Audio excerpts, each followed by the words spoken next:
O Senhor esteja convosco. Ele está no meio de nós. Proclamação do Evangelho de Jesus Cristo segundo João. Glória a vós, Senhor. Naquele tempo, os judeus discutiam entre si, dizendo: Como é que ele pode dar a sua carne a comer?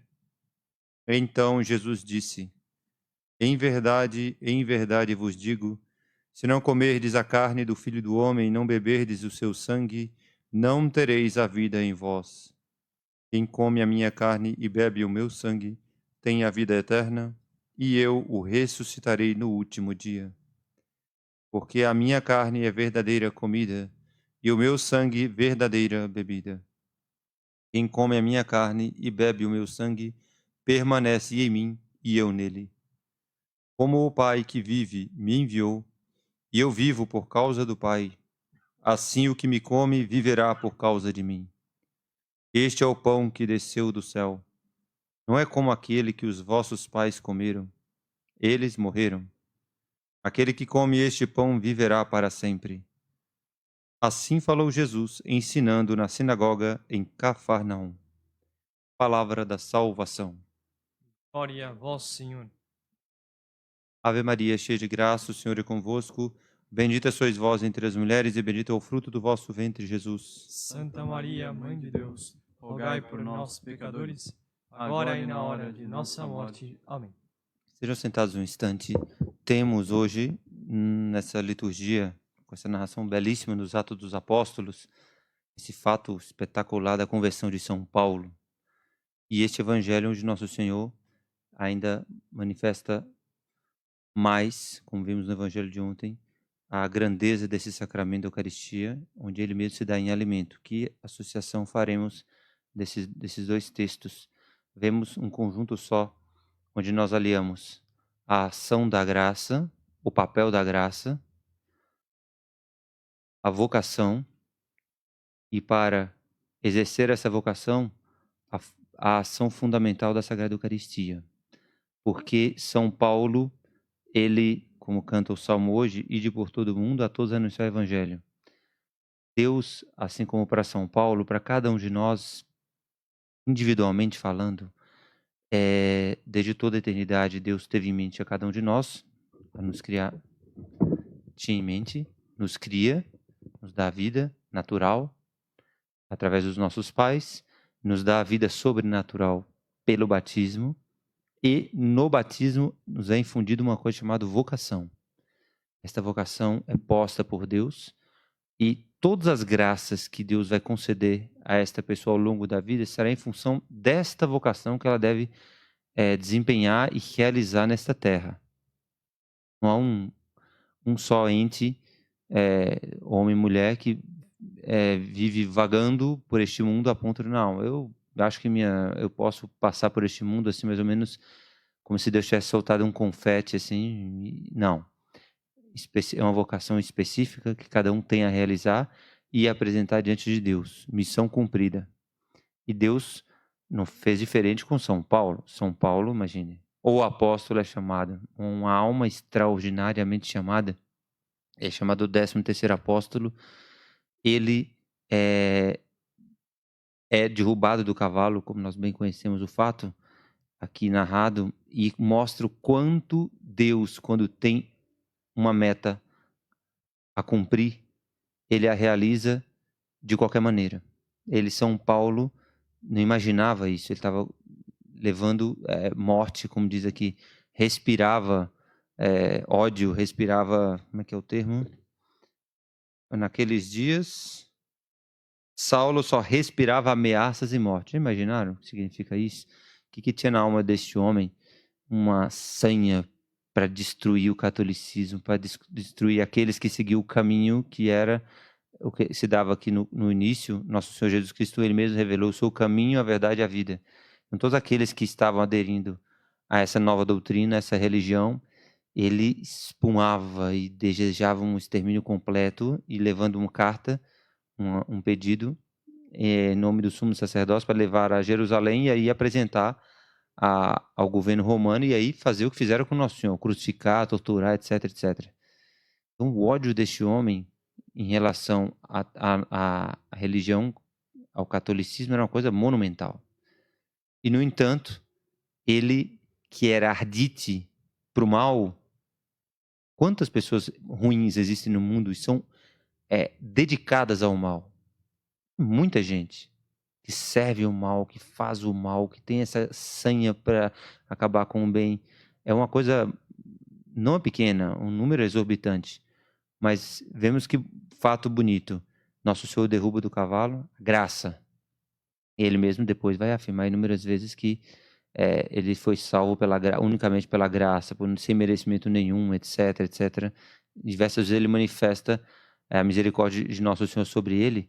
Ele, São Paulo, é tocado pela graça, cai do cavalo e já levanta em espírito de presto sum, de obediência. O que quereis que eu faça? Não discute.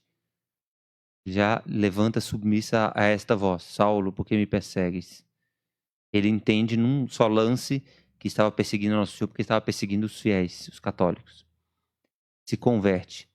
A gente pode falar, não, agora ele é convertido, que coisa boa, São Paulo se converteu. Agora ele vai para talvez morar em Damasco, vai para Jerusalém, vai estudar um pouco mais sobre a religião, rezar no templo. Não. Ele se converte, primeira atitude de São Paulo qual é? Apostolado. É apóstolo. Não é um desleixado que, e agora não, eu sou convertido, que bom, eu vou ficar aqui na minha toquinha e agora vou, né? Eu já conheço bem a religião, porque ele era discípulo de Gamaliel, etc. Conhecia bem a escritura, agora eu vou ler um pouco mais sobre essa nova religião. Não. Nosso Senhor não converteu ele para isso. Nosso Senhor converteu para que ele conquistasse outros, e mais outros, e assim a igreja se expandisse, uma alma de fogo. E ele, São Paulo, quando cai do cavalo, não pensa duas vezes. Aliás, a graça, propriamente a graça que ele recebeu, chamada graça eficaz, é uma graça que não permite, por uma ação própria de Deus, não permite que a pessoa se duvide da voz de Deus. Ele se lança e vai para frente. E ele, São Paulo, nos dá esse exemplo. Por isso o Salmo hoje vem a calhar muito bem. Ide por todo mundo pregar o evangelho. Não dá nem tempo de ficar lembrando da vida passada. Uma das coisas que mais fazem mal para a vida espiritual da pessoa é ficar lembrando do passado, porque eu era um pecado. Esquece. Imagina se São Paulo fosse, ele não faria metade do que fez. Ai, que lamúria, porque afinal eu persegui realmente, eu tenho que... Olha, não dá tempo nem de... Sim, faz uma penitência, vai para frente. Vai fazer apostolado, vai conquistar outros, dá seu sangue por Nosso Senhor, assim como Ele deu por vós. E Nosso Senhor no Evangelho nos dá a meta para aquele que é chamado a ser apóstolo como São Paulo. E ir por todo mundo pregar o Evangelho. Qual que é o alimento para seguir esse caminho? Sagrada Eucaristia. Nosso Senhor diz. Tá aqui. Vem Nosso Senhor dizer. Em verdade vos digo, se não comerdes a carne do Filho do Homem, não beberdes o seu sangue, não tereis a vida em vós. É muito claro isso. A pessoa vive sem Sagrada Eucaristia, não se salva, não tem condições. Mas a condição não é o batismo? O batismo é a porta de entrada. A confissão perdoa os pecados. Agora, é o sacramento que santifica a alma, é a Sagrada Eucaristia. Nosso é muito taxativo. Se não comerdes a carne do Filho do Homem, não bebedes o seu sangue, não tereis a vida em vós. Não tem uma terceira posição. Tereis, assim, uma vida... não tem. Ou leva uma vida fervorosa com a Sagrada Eucaristia, ou não vai ter vida eterna. Não tem jeito. Quem come a minha carne e bebe meu sangue, tem a vida eterna. Quem não come a minha carne e não bebe o meu sangue, não tem a vida eterna. Essa é a lógica. Porque a minha carne é verdadeira comida, o meu sangue é verdadeira bebida. E Nosso Senhor, quando trata de dar algo, Ele dá o melhor. Porque Nosso Senhor, é evidente que aqui diante desses judeus, tinham inúmeros ali que tinham objeções. Uma terceira força, uma pessoa moderada, pensar, não. Isso em Nosso Senhor seria blasfêmia pensar, mas imagine um apóstolo ia dizer, bem, se eu explicar aqui para eles o que é Eucaristia, tem que comer a carne e bebe o sangue de Jesus, acho que vai escandalizar. Então não é melhor explicar uma coisa muito mais ambiguidade, palavras dúbias. É tipicamente aqueles que não terão a vida eterna, porque nosso Senhor é muito taxativo. Quem não comer da minha carne e beber do meu sangue não tem vida eterna. Então, com isso fica selado de que se trata de dar um passo, dar o melhor passo, ou seja, é abrir-se a nosso Senhor e dar por inteiro. Quem come a minha carne e bebe o meu sangue permanece em mim e eu nele.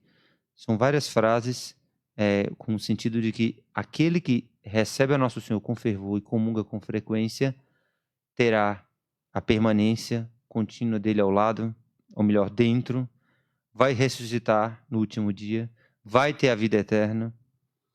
Agora vem um trecho muito bonito. Nosso Senhor diz: como o Pai que vive em mim, aliás, como o Pai que vive me enviou, eu vivo por causa do Pai.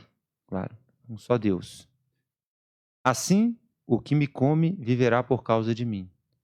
É muito bonito isso, porque assim como o Pai o enviou, aquele que recebe a nosso Senhor também será enviado. Então, a condição para fazer bem qualquer coisa, qualquer forma de apostolado, a começar por dentro da família, é a pessoa confiar que ela tendo esse fervor eucarístico, essa piedade eucarística, esse amor ao Santíssimo Sacramento, ela vai irradiar virtude e vai conquistar as almas que devem conquistar. Este é o pão que desceu do céu. Não é como aquele que os vossos pais comeram, eles morreram. Aquele que come este pão viverá para sempre. Assim falou Jesus em Cafarnaum. Então, esse conjunto, nós vemos que para ser apóstolo, deixar-se levar pela graça. A conversão vem, primeira conversão, vem a segunda conversão. O que quereis que eu faça?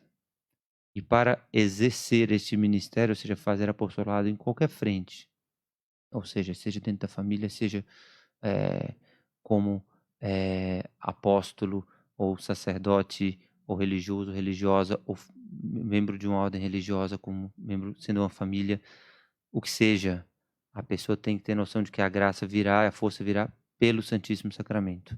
Então, que Nossa Senhora nos obtenha nesta comunhão de hoje tudo aquilo que Deus tem em mente em relação a cada um de nós individualmente falando.